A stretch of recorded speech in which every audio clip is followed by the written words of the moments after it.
Kapayapaan ang sumainyong lahat. Meron ka ba ngayong kailangan? May pinapasabi sa iyo ang ating Panginoong Diyos.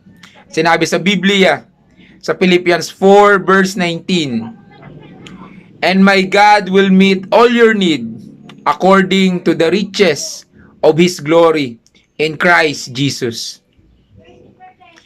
Lahat ay kaya niyang ibigay. Lumapit ka lamang sa Kanya sa pamamagitan ng panalangin ng may pasasalamat. Alam niya ang lahat ng iyong pangangailangan. Nakikita ka niya, kapatid. Alam niya ang laman ng iyong puso't isipan. Hinihintay ka lamang niya na lumapit sa Kanya sa pamamagitan ng banal na pangalan ng ating Panginoong Hesus. Manalangin ka lagi. Mahal na mahal ka ng ating Diyos. Shalom.